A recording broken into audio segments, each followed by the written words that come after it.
ኢትዮጵያ ሀብቷን አሟጣ በመጠቀም ብልጽግናዋን እንዳታረጋግጥ ዋልታ ረገጥ ትርክቶች እንቅፋት ሆነውባት ዘመናትን ተሻግረዋል። ያንተን ሐሳብ መቀበል አይፈልጉም። ሁሉ ጊዜ የነሱ ሐሳብ አንተ ላይ መጫን ነው የሚፈልጉት። እዚህ ጋር ግን ችግሩ ይሄን ትግል የሚያካሂዱ አካላቶች ይሄን ደግሞ ይዞ ወደ ጫፍ የሄዱበት አንደኛ በኮታ ተጠቀማለሁ የግል ፍላጎትን ለማርካት ጭምር እኔ በብሄሬ ወክልና ስልጣን አገኛለሁ ብሎ ይታገላል። ወደ ምን ተገባ? ወደ ከፋፋይ ትርክት።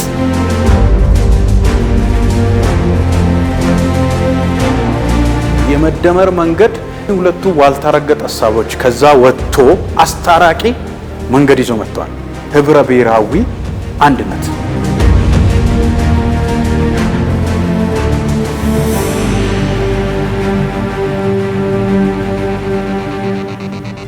ኢትዮጵያ በአፍሪካ ቀንድ በጂኦፖለቲክስ እና በኢኮኖሚ እንቅስቃሴ ወሳኝ ስፍራ ላይ ትገኛለች።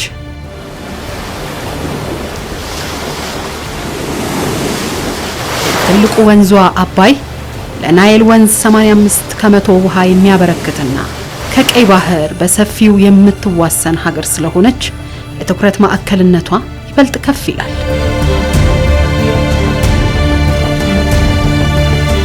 የሀገሪቱ አጠቃላይ የቆዳ ስፋት 1.1 ሚሊዮን ስኩዌር ኪሎ ሜትር እንደሆነ ጥናቶች ያሳያሉ። ኢትዮጵያ ያላት የህዝብ ብዛት ከ130 ሚሊዮን በላይ እንደተሻገረ ይነገራል።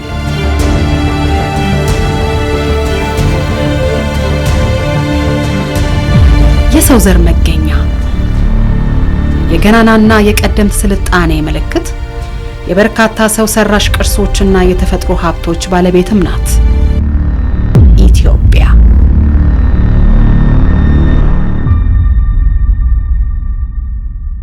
ኢትዮጵያ ያላት የተፈጥሮ ሀብቶች ለዜጎቿ ኢኮኖሚና ማህበራዊ እድገት ወሳኝ ናቸው።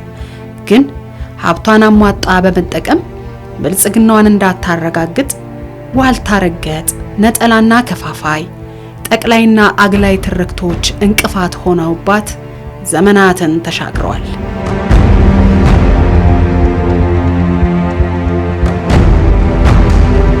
ሁለት ጫፍ ነበረ በአገራችን። አንደኛው አግላይና ጨፍላቂ አካሄዶች ነበሩ።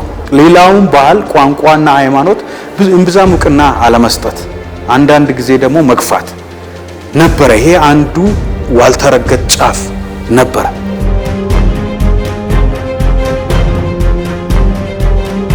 ያንተን ሐሳብ መቀበል አይፈልጉም። ሁሉ ጊዜ የነሱ ሐሳብ አንተ ላይ መጫን ነው የሚፈልጉት። ታሪክን አዛብተው ነው የሚቀበሉት። ታሪክን አዛብተው ማለት ሁሉ ጊዜ ለዚህ ሀገር ላይ ጥሩ ታሪክ ሰራን፣ መጥፎ ታሪክ አልሰራንም ብለው ያስባሉ። መሆን ያለበት ታሪክ እንደ ታሪክነቱ መጥፎውን ተምረህበት ለትምህርት ታስቀምጠዋለህ፣ ጥሩውን ለመማር እንዲሆን ወደፊት ታስኬደዋለህ።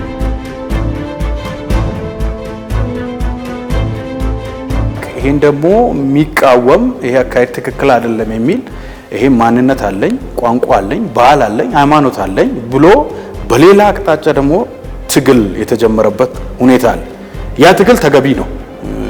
ወደ እኩልነት፣ ወደ መቀባበል፣ ሁሉም ቋንቋና ባህል፣ ሃይማኖት የሚታወቅበት ነው። እዚህ ጋር ግን ችግሩ ይሄን ትግል የሚያካሂዱ አካላቶች ይሄን ደግሞ ይዞ ወደ ጫፍ የሄዱበት የኔ ብቻ ያንተን አልፈልግም ወደ ምን ተገባ? ወደ ከፋፋይ ትርክት፣ ወደ ማፍረስ፣ ሌላውን ወደ አለመቀበል ጫፍ የሄደበት ሁኔታ አለ።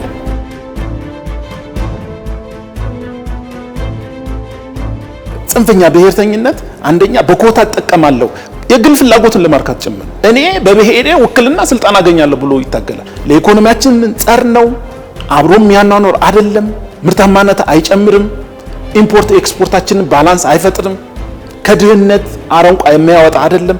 እርስ በራሳችን እየተናቆረን ምንሄድ መጨረሻ ላይ ደግሞ ለአደጋ ጭምር የሚዳርግ አስተሳሰብ ነው።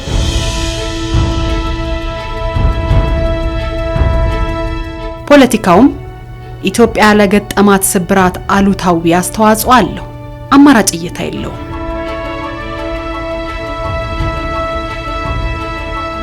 አማራጭ ሀሳብ ያስፈልጋል። አማራጭ ሀሳብ ደግሞ ከአእምሮ ነው የሚወጣው፣ ከእውቀት ነው የሚወጣው። ታሪክን ከማወቅ፣ ታሪክን ከመገንዘብ፣ ከታሪክ ጋር ከመታረቅ፣ በጎውን ተምሮ ስህተቱን አስተካክሎ ከመምጣት ነው የሚመጣው።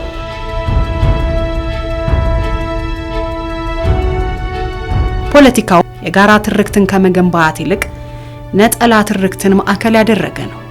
የፖለቲካችን አንዱና ዋናው ክፍተት ከመታገያ አጀንዳችን ጋር የተያያዘ ነው።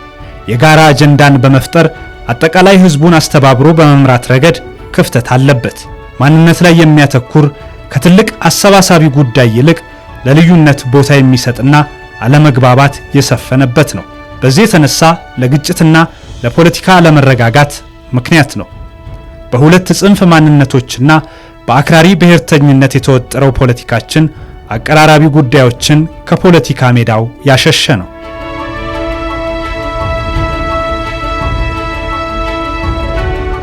ይሄ ምን አሳጣን?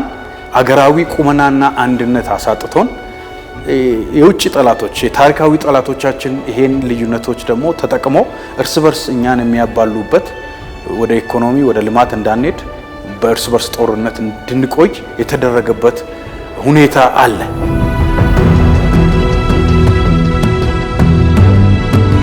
በሌላ በኩል ደግሞ የኢትዮጵያ ብልጽግና እንደ ስጋት የሚቆጥሩ የቅርብ ባንዳዎችና የሩቅ ባዳዎች ነጠላ ትርክቶችን እየፈበረኩ የሀገሪቷን አንድነት ለመናድ ያልፈነቀሉት ድንጋይ ያልማሱት አፈር አልነበረም። ባንዳዎችን በማሰማራት ኢትዮጵያን ለመከፋፈል ከሚያደርጉት ጥረት ባሻገር በጉልበት ሀገሪቷን ለማንበርከክ በተለያየ ጊዜ ሞክረው አልተሳካላቸውም። ዛሬም ቢሆን ሙከራቸውን አላቆሙም።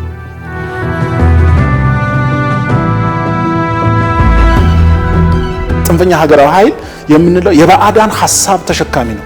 ኢትዮጵያ በታሪኳ ባንዳ ሁል ጊዜ አታጣም። በባንዳ ተሸክሙ ባንዳነት የሚሸክሙት እነዚህ ጽንፈኛ ሀገራዊ ኃይሎች ናቸው። እነዛም አሉ ጽንፈኛ ብሔርተኞች የምንላቸው። የህዳሴ ግድብ ስንገነባ ለምን ተገነባ? የታችኛው ሀገሮች ያኮርፋሉ የሚል አስተሳሰብ የሚነዛ ኃይል ነው። የወደብ ጉዳይ ስናነሳ ከኤርትራ ወገን የሚቆም ኢትዮጵያ ከፈለገች እኔ ያልኩት ሐሳብ ካልሆነ ኢትዮጵያ ከፈለገች ትፍረስ የሚል አስተሳሰብ ያለው ይሄ አዋጭነት የሌለው ጉዳይና ውዳቂ ሐሳብ ነው። ለዓመታት የተፈጠሩ ነጠላ ትርክቶች በሀገሪቷ እድገት አሉታዊ ሚና ተጫውተዋል። ያም ሆኖ ኢትዮጵያውያን ዘመናትን የተሻገረ የሚያኮራ የጋራ ታሪክ አላቸው። የውጭ ጠላት ሲመጣ አመልን በጉያ ስንቅን በአህያ ብለው በአንድነት ይተማሉ። በጀግንነት ተፋልመው ዳር ድንበራቸውን ያስከብራሉ።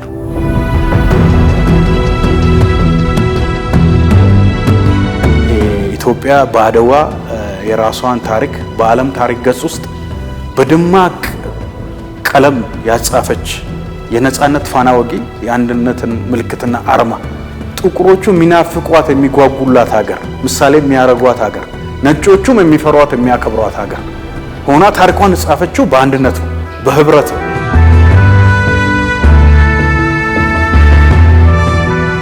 ለቅኝ ግዛት እጅ ላለመስጠት ትልቅ አስተዋጽኦ ያበረከተው አንድነታችን ነው። በአንድነት በጋራ በመቆማችን ነው። ትላንት አባቶቻችን በመተማ በአድዋ በማይጨውና በካራ ማራ አጥንታቸውን ከስክሰው የከበረ ደማቸውን አፍስሰው በክብርና በአንድነት ያቆዩት ሀገር አለችን።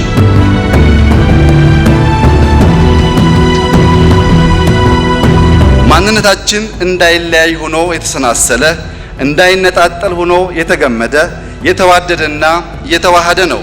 አማራው በካራ ማራ ለሀገሩ ሉዓላዊነት ተሰውቶ የካራ ማራ አፈር ሆኖ ቀርቷል።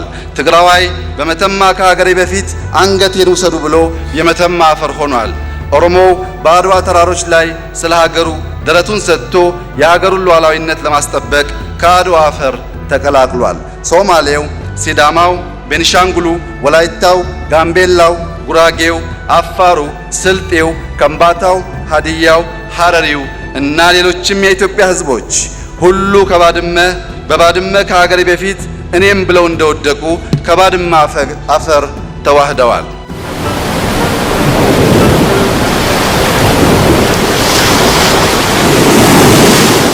ኢትዮጵያውያን የጦርነት ገድል ዛሬ ላይ በታላቁ የህዳሴ ግድብ በልማት ደግመውታል። የፖለቲካው ስብራት ግን ዛሬም ከዜሮ ድምር አልተላቀቀም። በጠረጴዛ ዙሪያ በሐሳብ ከመፋጨት ይልቅ በ21ኛው ክፍለ ዘመን ችግሮችን በትጥቅ ትግል ለመፍታት ይፍጨረጨራሉ። አንዱ ስብራት በአፈሙዝ በጉልበት ፍላጎትን የማስረጽ አካሄድ ነው፣ አባዜ ነው ኢትዮጵያ ውስጥ የነበረው። ያ ነው እንድንጠፋፋ ወንድሙን እንዲያጠፋ ያደረገው ያ ነው። ስለዚህ ከዛ አዙሪት ውስጥ መውጣት አለብን። አንድነታችን ለሉዓላዊነታችን መከበር ዋስትና ሆኗል። በተቃራኒው ደግሞ ልዩነታችን ሀገርን ዋጋ አስከፍሏል።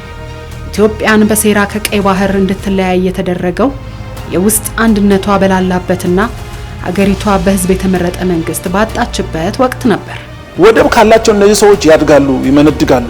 ካደጉ አገር ውስጥ ያለው ሀብታቸው አውጥተው ይጠቀማሉ የሚል እሳቤ ስለነበራቸው በሴራና በተንኮል እንዳንግባባ፣ በአንድነት እንዳንቆም፣ ብሔራዊ ጥቅማችን እንዳንጠብቅ፣ ያሉንን የተፈጥሮ ሀብቶቻችን አውጥተን እንዳንጠቀም፣ ከሌሎች ሀገሮች ልምድ እንዳንቀስም የዲፕሎማሲ ጫና ጭምር በመፍጠር ነው።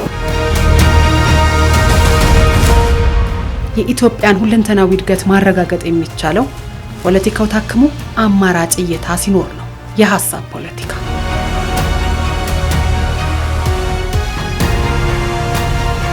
ሐሳብ በፖለቲካ ውስጥ የፍላጎት መግለጫና እነዚህን ፍላጎቶች ማሳካት የሚቻልበትን መንገድ የሚተነትን ነው።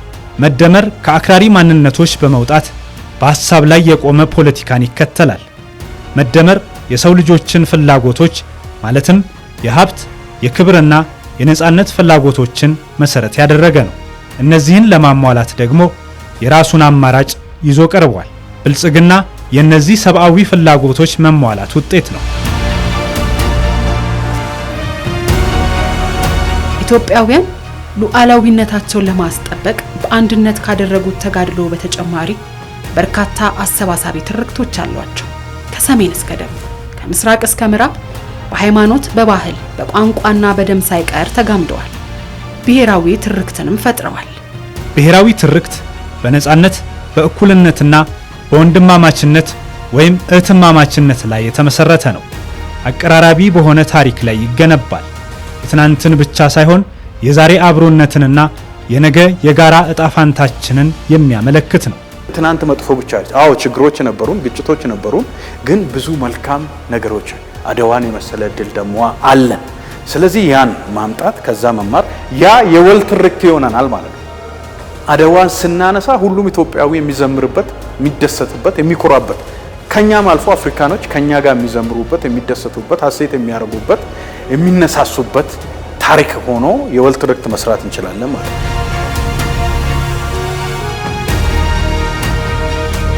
ፖለቲካውም ብሔራዊ ትርክትን መሰረት ያደረገ የጋራ አጀንዳ ያለውና የሐሳብ ፍልሚያ የሚደረግበት መሆን አለበት። ወደ ሐሳብ ገበያ በሚደረገው ጉዞ ለፖለቲካ ገበያ በር የሚከፍቱ ያለፉ ስብራቶቻችንን መጠገንና ማሻገር ያስፈልገናል።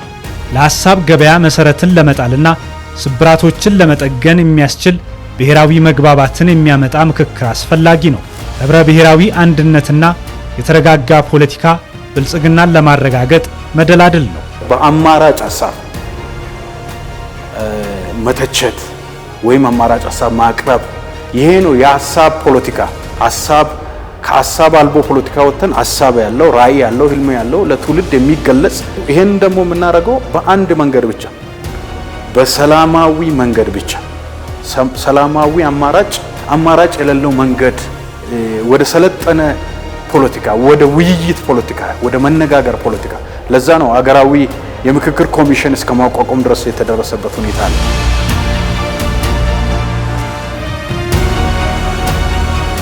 ልዩነትን በአግባቡ አለመቻቻልና መከፋፈል ብልጽግናን ለማምጣት ደንቃራ ነው።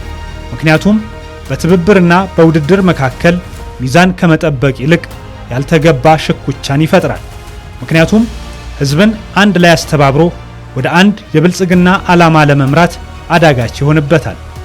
የፖለቲካ ኃይሎች፣ የተለያዩ ማንነቶች እንዲሁም በአጠቃላይ ማህበረሰቡ ለአንድ ከፍ ላለ ዓላማ ከመቆም ይልቅ ለአነስተኛ አንጻራዊ የጥቅም ፉክክር ውስጥ እንዲገቡ በማድረግ ኃይል ይበትናል።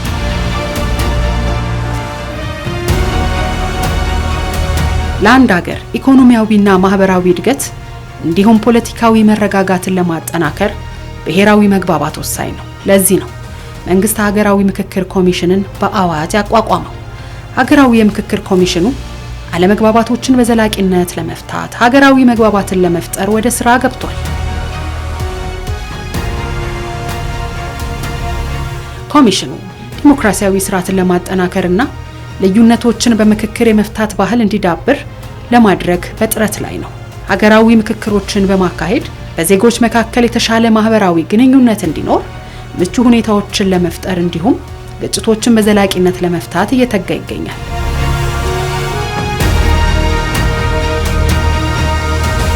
ሀገራዊ ምክክር በአንድ በኩል አንድነትና ህብረትን በማጠናከር ሊቃንና ህዝብ ለአንድ ከፍ ላለ ዓላማ በአንድ ላይ እንዲቆሙ ያደርጋል። በዚህም ጥረቶች ሁሉ በአንድ አቅጣጫ እንዲፈሱ ያደርጋል። በሌላ በኩል ፖለቲካዊ መረጋጋትና ሰላም በመፍጠር የመንግስት ትኩረት ሀብትና ጊዜ ሳይበታተን ብልጽግናን ማረጋገጥ ብቻ ላይ እንዲውል ያደርጋል። ልዩነቶቻችን ውበቶቻችን ሆነው ህብረ ብሔራዊ አንድነታችን ጥንካሬያችን እንደሆነ መቀጠል አለበት። የመደመር መንገድ ሁለቱ ዋልታረገጥ ሀሳቦች ከዛ ወጥቶ አስታራቂ መንገድ ይዞ መጥቷል። ህብረ ብሔራዊ አንድነት ሁሉም ባህል፣ ቋንቋ፣ ሃይማኖት እኩል የሚከበርበት ሁሉም ባህሉን ቋንቋውን የሚያሳድግበት ነገር ግን ሀገራዊ አንድነቱንና ቁመናውን ሳይንድ ባላንሱን ጠብቆ የሚሄድበት አካሄድ ነው።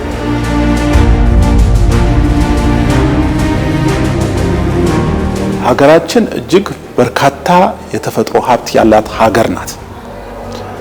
ይህን ሀብታችን በአግባቡ አውጥተን ያለንን የሰው ኃይል ተጠቅመን ሴት ጨምረን በቴክኖሎጂ ደግፈን አውጥተን አልተጠቀምንም።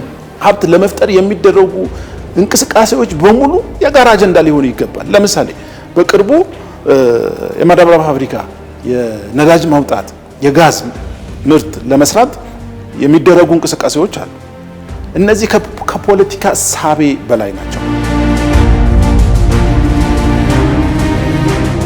የኢትዮጵያ ሁለንተናዊ ብልጽግናን ለማረጋገጥ ደግሞ ከዋልታ ረገጥ ነጠላ ትርክቶች በመላቀቅ አሰባሳቢ የውል ትርክቶችን መገንባት የሁሉም ኢትዮጵያዊ ኃላፊነት ሊሆን ይገባል። ልንኖር የምንችለው ሀገር ሲኖረን ነው። ሀገር ከሌለን አይተናል እኮ ሀገር የሌላቸው ሀገሮች የመን አይተናል። አሁን ሱዳን ላይ ምን እየተካሄደው ነው እያየን ነው። ሶሪያ አይተናል እዚህ አዲስ አበባ ላይና ሀገር ከሌለን የለንም። ስለዚህ ሀገር የሁላችንም ይሁንታ የሁላችንም ተሳትፎ ባለቤትነት ይፈልጋል። ይሄ ሀገር አስተምራናለች፣ ዋጋ ከፍላልናለች፣ እዚህ ያደርሰናለች። እኛ ደግሞ መካስ መቻል አለብን።